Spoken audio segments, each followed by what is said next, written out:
The Bible is full of characters who display unwavering courage and virtue in the face of adversity and grave fear, sustaining God's true character without any iota of cowardice, beginning with Moses to every other prophet of the Bible. Nevertheless, God has also used mighty women to likewise deliver his people from the hands of the enemy on several occasions. These women's roles in the Bible are as important as that of the men.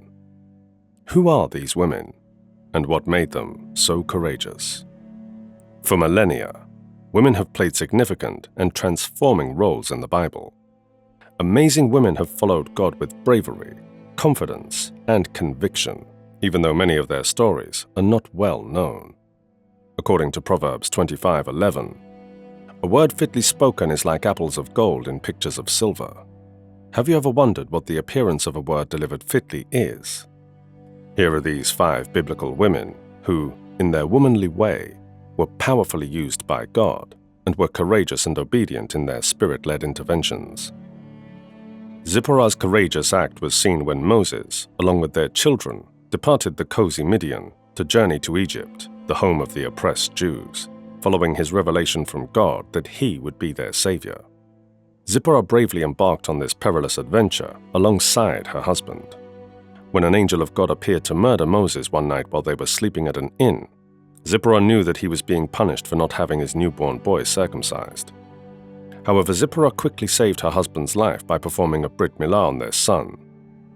And it came to pass, by the way in the inn, that the Lord met him and sought to kill him. Then Zipporah took a sharp stone and cut off the foreskin of her son and cast it at his feet, and said, "Surely a bloody husband art thou to me." Exodus 4:24-25.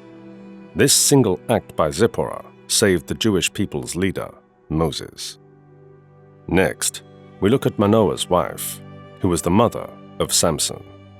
According to Judges 13, this woman of faith, whose name is not even mentioned in the Bible, but referred to as Samson's mother, played a fantastic role in the life of her son. She keenly paid attention to every word God said and did accordingly in raising her son, Samson.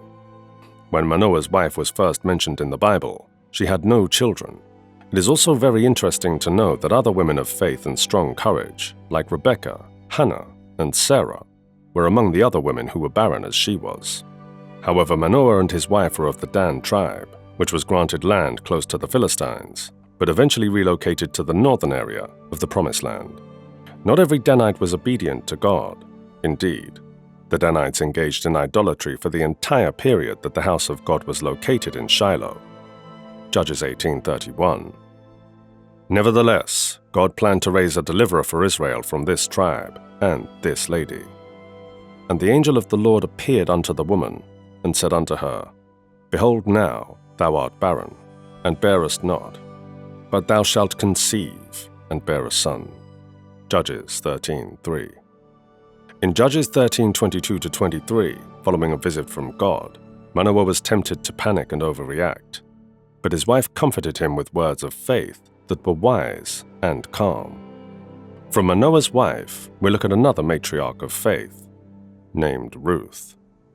According to the book of Ruth, 2 Moabite women named Ruth and Orpah married 2 sons of Elimelech and Naomi, who had fled a grievous famine in Judah and settled in Moab. All 3 women's husbands pass away with time. Naomi wants her daughters-in-law to go back to their families and intends to return to her hometown of Bethlehem. Orpah follows through, but Ruth says in the book of Ruth 1:16-17, Where you go, I will go. Where you lodge, I will lodge.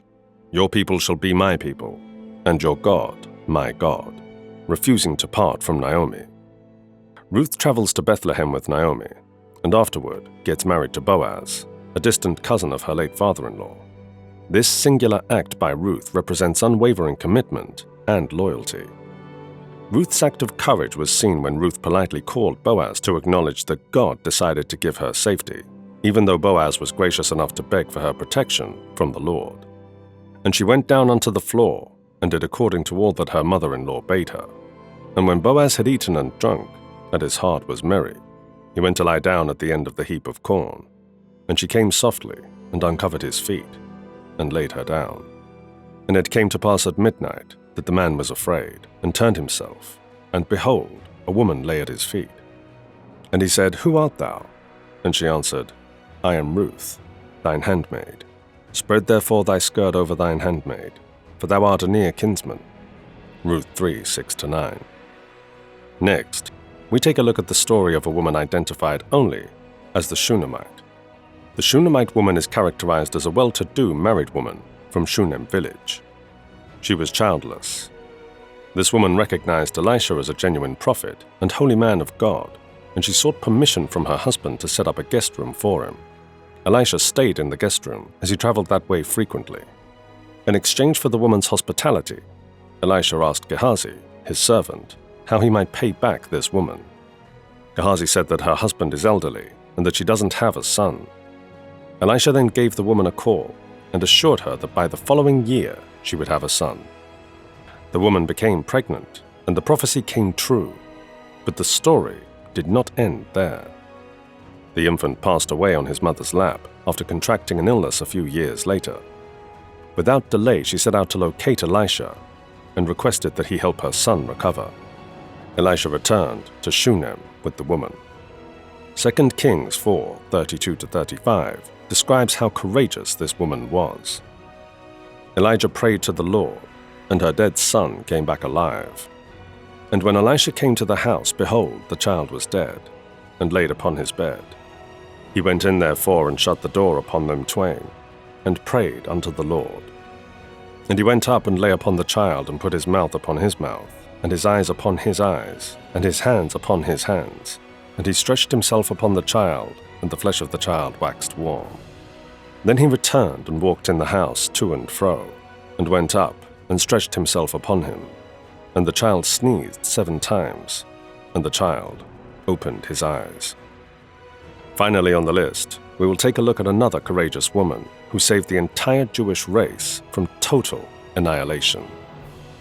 The story of Esther is one of the most powerful stories ever told in the Bible, about a strong woman who would never back down from life-threatening fear. It all happened when all hell was about to break loose. Esther respectfully asked that all the Jews in Susa first meet for 3 days of fasting, indicating her belief that only God could save her and her people. Mordecai then implored Esther to utilize all of her authority to overturn the king's dreadful decision, and without fear, Esther was able to deliver her people.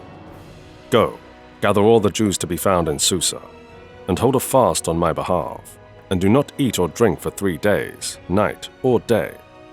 I and my young women will also fast as you do. Then I will go to the king, though it is against the law, and if I perish, I perish. Mordecai then went away and did everything as Esther had ordered him. Esther 4:16. In the midst of it all, her words were, If I perish, I perish. For me, that's the height of all courage. All these 5 women from Zipporah to Esther, among many others, have saved lives through their singular acts of courage and faith. Do you think we still have these kinds of women who are ready to show us much courage in our world today? Please leave your thoughts in the comments, and don't forget to give this video a thumbs up. Till next time, thanks for watching.